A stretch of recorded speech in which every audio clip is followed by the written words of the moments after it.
2023년 1월 1일 주일입니다. 어제 송구영신 예배는 잘 들으셨지요? 피곤한 아침이지만 그럼에도 불구하고 말씀의 자리 앞에 서신 여러분들을 주님의 이름으로 사랑하고 축복합니다. 올 한 해도 변함없이 말씀 묵상을 통해 새 힘을 얻으시기를 바랍니다.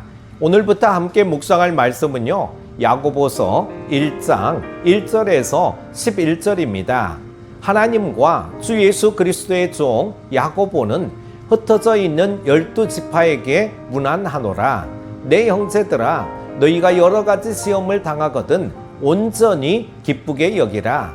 이는 너희의 믿음의 시련이 인내를 만들어내는 줄 너희가 알미라. 인내를 온전히 이루라. 이는 너희로 온전하고 구비하여 조금도 부족함이 없게 하려 함이라. 너희 중에 누구든지 지혜가 부족하거든 모든 사람에게 후히 주시고 꾸짖지 아니하시는 하나님께 구하라. 그리하면 주시리라. 오직 믿음으로 구하고 조금도 의심하지 말라. 의심하는 자는 마치 바람에 밀려 요동하는 바다 물결 같으니 이런 사람은 무엇이든지 주께 얻기를 생각하지 말라. 두 마음을 품어 모든 일에 정함이 없는 자로다. 낮은 형제는 자기의 높음을 자랑하고 부한 자는 자기의 낮아짐을 자랑할지니 이는 그가 풀의 꽃과 같이 지나감이라. 해가 돋고 뜨거운 바람이 불어 풀을 말리면 꽃이 떨어져 그 모양의 아름다움이 없어지나니 부한 자도 그 행하는 일에 이와 같이 쇠잔하리라. 아멘. 초대교회 성도들은 신앙 때문에 엄청난 박해를 받았습니다. 사도 야고보는 성도들이 시련 속에서도 흔들림 없는 믿음으로 굳게 서기를 원했습니다. 그래서 시련에 담긴 하나님의 목적과 유익을 설명하고 그들을 격려하고 있는 것이죠. 그렇다면 시련이 주는 유익은 무엇이겠습니까? 첫 번째는 인내의 열매를 맺습니다. 우리는 모두 인생이 아무런 역경과 시련 없이 편안하게 흘러가기를 기대합니다. 하지만 우리의 기대와 달리 뜻하지 않는 시간에 온갖 시험들이 찾아옵니다. 그 시험들이 우리의 마음을 낙심시키고 때로는 믿음을 후퇴시키기도 합니다. 그런데 야고보 사도는 우리가 당하는 여러 가지 고난을 충분히 기뻐할 이유가 있다고 말합니다. 이 말은 단지 기분 좋게 고난을 당하라는 그런 의미가 아닙니다. 고난이 인격 속에 인내의 열매를 맺어 온전한 성숙을 이룬다는 사실을 기억하고 기대하라는 말입니다. 하나님이 귀하게 쓰셨던 사람들의 삶이 이를 뒷받침해 주고 있습니다. 사울에게 오랫동안 쫓기며 살았던 다윗, 옥에 갇히는 세월을 감내했던 요셉의 삶을 묵상해 보기 바랍니다. 나아가 우리 구주 예수님의 십자가의 인내를 떠올려 보시기 바랍니다. 하나님은 하나님의 자녀인 우리가 예수 그리스도와 같은 성숙한 인격으로 자라기를 원하십니다. 비록 우리가 이 세상에서는 완전히 변화된 인격을 이루지 못한다 할지라도 하나님은 우리가 그리스도의 인내를 배우기를 기대하십니다. 그리고 우리가 당하는 고난을 통해서만 인내의 열매가 우리 안에 맺어질 수 있습니다. 그러므로 시련과 고난이 우리 인생에 찾아왔을 때 상황의 변화만을 위해 기도하기보다 이 과정을 통해 하나님이 기대하시는 인내의 열매를 맺게 해달라고 기도해야 합니다.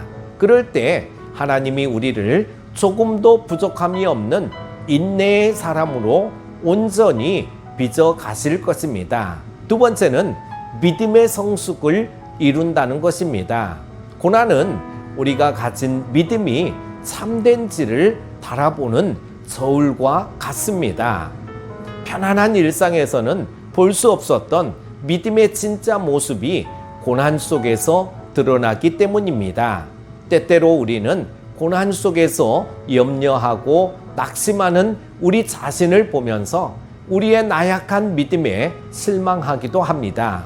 하지만 고난의 유익은 우리를 나약한 믿음에서 좀 더 성숙한 믿음으로 자라게 한다는 것입니다. 비록 고난이 오기 전에는 기도 생활을 게을리했던 사람도 시련이 닥치면 하나님께 간절히 기도하게 됩니다.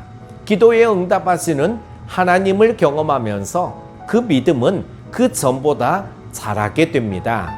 그렇다면 고난이 닥쳤을 때 우리는 무엇을 기도해야 할까요? 야고보 사도는 무엇보다 지혜를 구하라고 가르칩니다. 우리가 시련을 이길 지혜를 구하면 선하신 하나님이 반드시 응답하시리라는 것입니다. 기도 응답으로 얻는 하나님의 지혜는 계속 우리를 기도의 삶으로 이끌어 줄 뿐만 아니라 믿음의 성숙을 가져다 줄 것입니다. 다윗은 사울에게 쫓기며 죽음의 위기에 내몰릴 때를 돌아보며 고난당한 것이 자신에게 유익했다고 온갖 시련으로 하나님의 뜻을 배웠다고 고백했습니다. 고난 속에서 우리가 다윗처럼 믿음으로 기도한다면 언젠가 우리도 다윗처럼 고난이 믿음을 자라게 했으며 고난으로 인해 하나님의 선하심을 깊이 깨닫게 되었다고 사람들 앞에서 간증하게 될 것입니다. 고난 속에서도 기뻐할 수 있는 이유는 고난이 가져다 주는 유익 때문입니다. 하나님은 고난을 견디는 과정을 통해 우리가 인내의 열매를 맺고 연약한 믿음이 더욱 확신 있는 믿음으로 자라도록 인도하실 것입니다. 그러므로 하나님이 고난을 통해 이루실 선한 열매를 기대하며 시련 속에서도 기쁨을 잃지 마시기를 기도합니다. 어제 송구영신 예배 드리고 피곤하실 텐데요. 오늘 또 복된 주일, 신년 감사주일이 되시기 바랍니다. 오늘 하루도 승리하십시오. 기도합니다. 누구든지 그리스도 안에 있으면 새로운 피조물이라. 보라, 이전 것은 지나갔으니 새 것이 되었도다. 말씀하시는 하나님 아버지, 새해를 주셔서 감사합니다. 주신 말씀을 기억하며 고난 중에도 오히려 즐거워하게 하시고 감사하게 하시며 믿음으로 인내하며 승리하게 하여 주시옵소서. 새해 첫 주일을 허락해 주시니 감사합니다. 올해도 매 순간순간마다 지켜주시고 함께하여 주옵소서. 평안에 매는 줄로 붙잡아 주시옵소서. 가정과 삶에 자녀 손들 위에 일터와 교회 위에도 놀라운 은혜를 베풀어 주실 하나님을 찬양하며 예수님의 이름으로 기도합니다. 아멘.